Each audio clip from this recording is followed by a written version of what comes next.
Shorshe Ilish, Shorshe EE-lish, a fish older than the borders that now divide its rivers. From Bengal,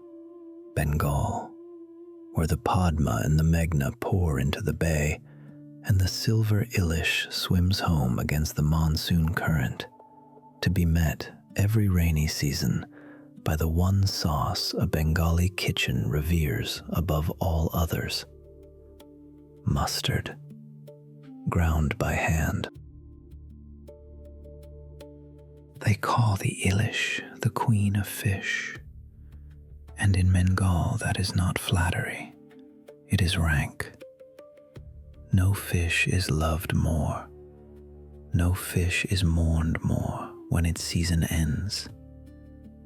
A restaurant will fillet it, tame the bones, calm the mustard down.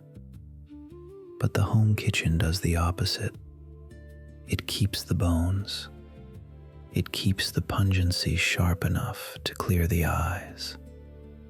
And it never, ever fries this fish. It steams it gently, so nothing of the river is lost.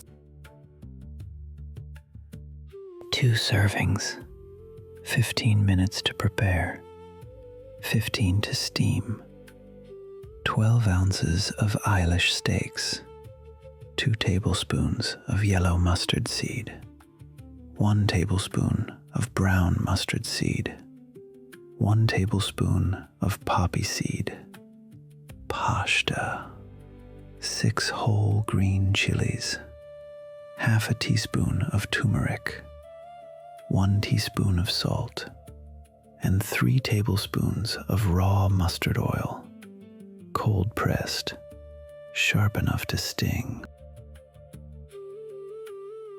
First, the seeds: yellow mustard, brown mustard, and poppy. Soak together in warm water for 10 quiet minutes until they soften and swell, then drained. Now to the stone, the Sheel Nora,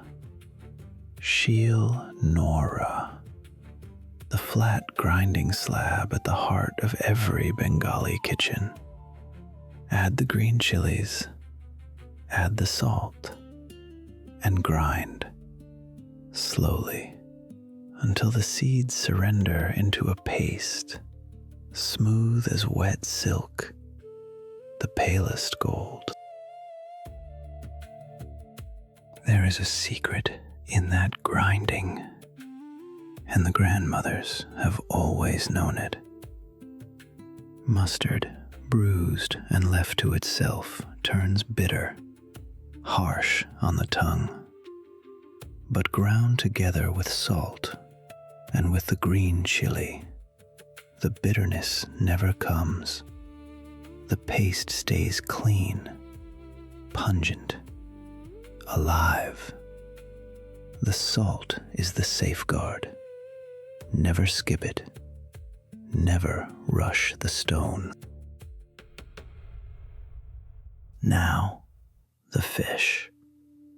Rub each Ilish steak gently with the turmeric and the last of the salt. Let the gold settle into the silver skin. This is not seasoning alone. It is care. The turmeric quiets the fish, readies it, and keeps it bright all the way through the steam. In a steel tiffin box, the old steaming vessel of Bengal, spoon in the mustard paste, pour in 2 tablespoons of the raw mustard oil and a little water. Stir until it all loosens into a smooth, pale gravy, the color of river clay just before dawn.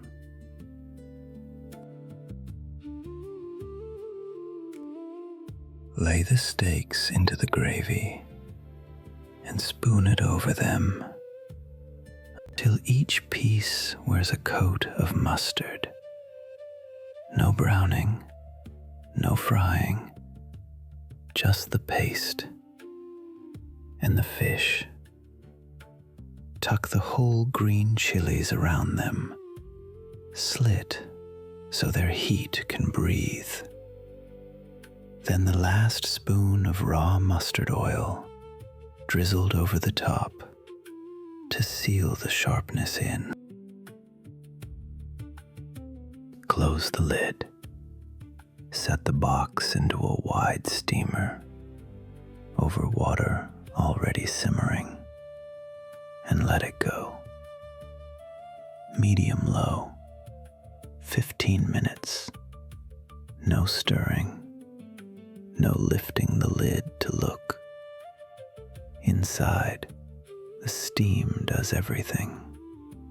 The mustard blooms, the fish turns tender, and the kitchen fills with a scent that every Bengali knows, long before they can name it.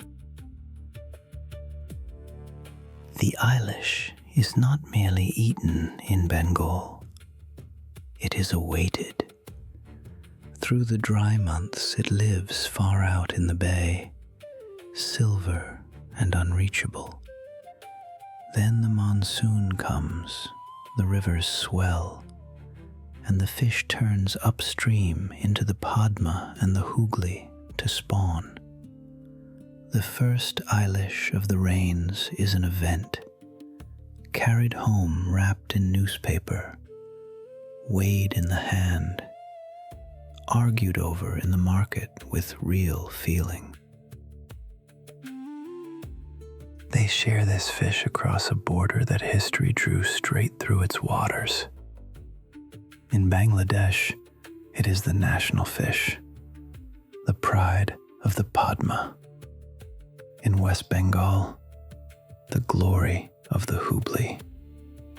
The cooks of both will tell you, softly, that their own river's Ilish is the sweeter one, and neither side will ever concede. It belongs to the calendar's tenderest days. At Jamai Shoshti, the summer feast that honors a daughter's husband, a whole Ilish is the highest thing a household can lay upon the table. At a Bengali wedding, a pair of them, dressed in red and gold, is carried in like treasure. To serve the Ilish is to say, without a word, "You are precious to us."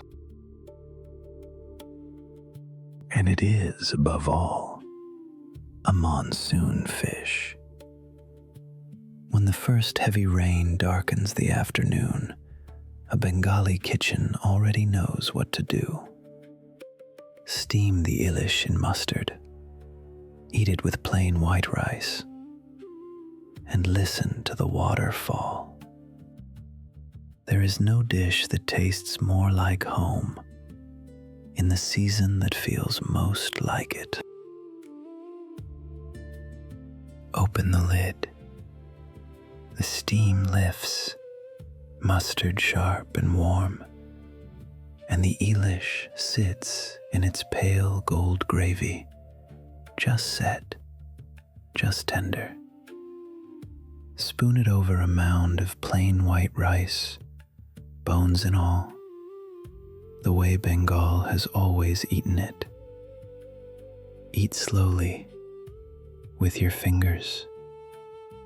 Let the mustard find you. Shorshe Ilish is the rarest kind of dish, one that asks for almost nothing. A fish, some mustard, a hot stone, and the patience to grind. It has outlasted borders and seasons and 100 years of change, because it never tried to be more than it is. The taste of the rains, the taste of home, and the table, at last, is set.